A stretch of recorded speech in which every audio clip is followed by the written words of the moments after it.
What is going on, everybody? Welcome back to the channel. So as y'all know, yesterday was going to be the online time trial reset here in Gran Turismo 7. Last week I did end up going over the one here, which luckily I still am going to be in gold, which I would probably say as long as you're going to be like 220.8, you should be good to go on this one and get yourself the $2 million in around 6 days, which is going to be next Thursday. But currently, right now though, guys, the new one is going to be with the Ford Focus RS. So for this one, you're going to notice the current world record is 131.695, and gold is going to be 134.445. And right now, I am currently sitting at 133.79, being at a plus 2.28% here in gold. The thing is, guys, I would probably say it might end up going down to like 134.2 or something, but as long as you guys can get around 134ish, I would say you should be good to go in gold because I definitely do not see this going down like another 0.5 hundredths of a second. But either way, though, you are going to have to use the Ford Focus here. I do own this car, but I was like, you know what? Let's just rent a specified one. And I did want to get into my controller settings and what I did end up running. And then, of course, go over some tips and tricks on this track. Okay, so spawning in here, the first thing I do want to talk about is going to be my controller settings, my assist settings, and go over a quick thing with the ghost settings as well. So first things first, the assist settings here, I am going to be running a manual transmission, TC is on 0, ABS is then on default. Besides that, everything is going to be off over here, guys. I'm not having any of the assists active. I'm also going to have my ASM is going to be on. My counter steering assistance is indeed on weak. Besides that, I really have not touched anything else on my controller side of it because I was like, you know what, let's just run this stock like last week, see what I can do. Turns out I would say having nothing on your controller settings is probably decent enough, but if a lot of players are talking about something like the controller steering sensitivity, then yeah, I would recommend turning that up if you have been struggling or maybe you wanted to turn a bit quicker, then yeah, this could probably be a pretty decent setting. Besides that, we're then going to have the ghost settings down here, guys. Now, last week during the NSX one, I did recommend to have display personal ghost and the loaded ghost as well. The reason for that is you can have some of the top players, you can follow them. We all do know these dudes are going to be incredible. I really have to amend some of these drivers on this game. I do know I'm no pro, but wow. But do put the loaded ghost on, guys. Follow some of the best drivers, but also having your personal ghost is then going to help you when you mess up, or like maybe you're on a certain corner, you're like, okay, so I'm not quick enough on that one. Maybe you're slower in a different corner. You can see where you do mess up. Having the personal ghost on there, but also having the better ghost to see where you can be faster. Now, as I did mention before, though, I did end up predicting that this would end up going down, guys. Going back to the main menu here before I talk about the race itself, you can see that now it's going to be 134.297. I'm now going to be at a 2.45% still in gold, though, at a 133.79. So I would say, again, as long as you guys can get like 134.1 or something like that, maybe 134 even. I do know a lot of players probably want to shoot for a bit higher. That way they can be in gold and at least be in gold at a safe matter, if you know what I mean. I really don't see this going down like another 200ths of a second or so, but then again, it most likely might be possible by the end of the entire time trial in 2 weeks. Now, the thing is, when it does come to the event itself, I would say this track is probably going to be fairly simple, at least compared to last week's track anyway, with how I was doing on that one. But for this one, though, guys, the first thing you're going to notice when you do start off is, well, you're not going to have the time limit right away because you pretty much start behind it, so you can have a running start when you do hit the finish line itself, or the starting line. That is going to be the finish line when you come around the track. But for this, though, when you are starting off, you are going to have an S corner that is also going to be incredibly important when you are at the end of the event. Now, for this corner, though, when you are in the beginning of it, I will talk about this a tad more when we probably get toward the end of the event, but I did find being in third gear around this turn seems to be the best way to do it. Now, I did notice the first initial corner there, you could probably drop it into second, maybe lean the car into that corner, then put it into third, then fly around the next one. Also, guys, do not be afraid to cut off into the grass slightly, like not completely, but slightly, going over to like the apex part of the turn. That way you can take it tighter, giving you more speed when you're coming out of it. Besides that, though, you're then going to come over the hill now. I would say around this point you're probably in the higher of the third gear there, most likely doing around 80 or so miles an hour going down the hill. You're then going to go in fourth, guys. You're going to have a pretty quick corner coming up, going into the finish line, or the starting line, as I mentioned before. But the first corner and also the last corner that you will be going in this event is not only going to be a really fast one, but the way you approach this, you really can be even quicker depending on how you do it. So what I would recommend here, guys, is taking the outside part of the left part of the track there, basically turning into the turn right where the apex part of it, so you kind of go on it a bit.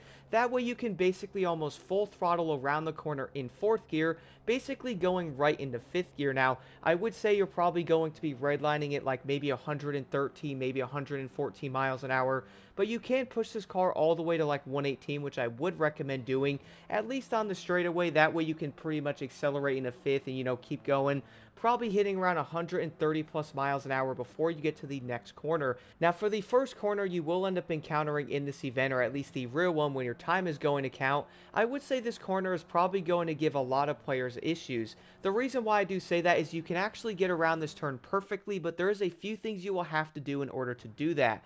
The first one, guys, if you are running manual, which I would say most players are, I would recommend dropping the car into fourth gear from being in fifth when you were on the straightaway before that. The reason for that, though, is being in fourth gear around this corner really does seem to be the best way to do it. Like, yeah, you could probably drop the car in third, but at least being in fourth, you could keep the car at a higher speed, and you can easily fly out of it, which is definitely needed on this event.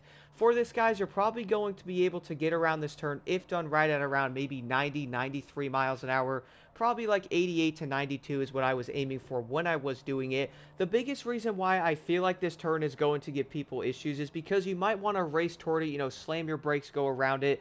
But the thing I noticed, though, is braking a tad earlier, aiming the car toward like the right side of it. That way you can like glide through the corner doing over 90 or so miles an hour. If you are going to slow down a bit, guys, like, yeah, you can rush toward the turn doing like, probably 140 or something, slam your brakes. That is tremendously going to slow you down. So I would recommend trying to like brake, turn the nose of the car into the corner, then come out of it. You will then be able to basically full throttle in fourth gear and head to the next area.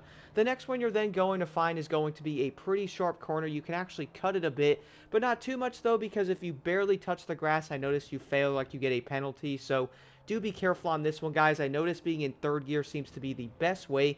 Braking a tad earlier, again, aiming the nose of the car into that corner is one of the best ways I found to do this one. If you brake too late, the car might slide to like the left more, than boom, you're then going to lose hundredths of a second in this, which we all do know, well, that is probably going to be incredibly important in these events.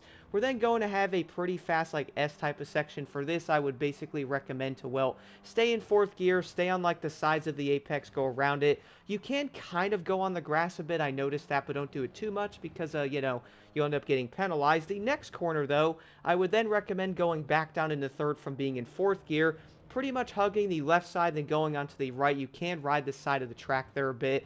Not too far, though, because then you will end up getting penalized. You'll then have a straightaway. For this, I could probably get the car into fifth gear, probably doing like maybe 115 or so, probably faster. Again, I'm not a professional racer, guys. I'm just on here to have some fun and try to do these. I like the challenge of it. But on that straightaway, though, let's say you do actually hit 120. We're then going to have a decently sharp corner. I would recommend putting the car in third gear. And similar to the first corner here, guys, I would recommend doing like the trail braking method, to where you're kind of holding the brake a bit but aiming the car into the corner itself, instead of like trying to brake during the corner, because we all do know that's going to make you slower. In this turn, though, I was noticing the car can get around at maybe 69 to 74 miles an hour. Again, I'm not going to be a pro, so it could probably be a tad quicker than that, but I was finding that turn to be around 72 to be decent. We're then going to have the next corner after that, leading to the big straightaway. For this, I went back into second.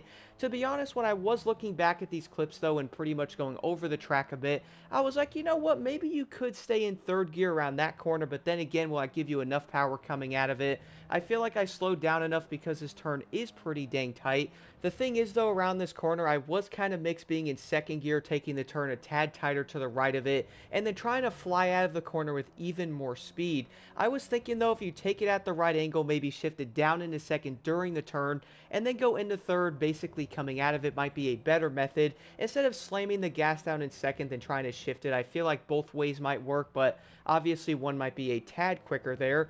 We're then going to have the big straightaway, so for that, you're then going to get into fifth gear, probably hitting around 140 plus miles an hour on that straightaway, which is then going to take you to that same S corner that you did have to go through in the beginning of the race. For this, guys, again, I would recommend going into this turn in third gear. I feel like that's the best way to do it. Also, big tip, by the way, brake early on this one, guys. If you don't, you are pretty much going to fly off the track. Then guess what? You'll have to get a moose and pretty much get out of there because you're going to be cooked.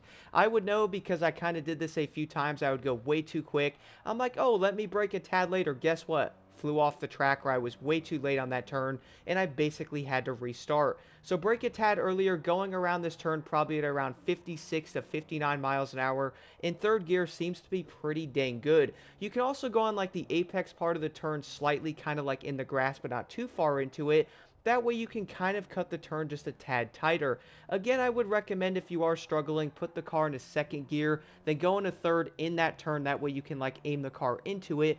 After that, you're then going to have the second to last corner, guys. For this, you can also take this one a tad tighter on the right side of it because you're then going to want to accelerate more coming out of this one, which is probably going to send you on the left part of the track, probably slightly off of it, which is okay, by the way. You can do that. Funny part is I really messed this one up. I do know for a fact I could probably do a tad better on this one. We're then going to have the hill again going into the final turn into the finish line.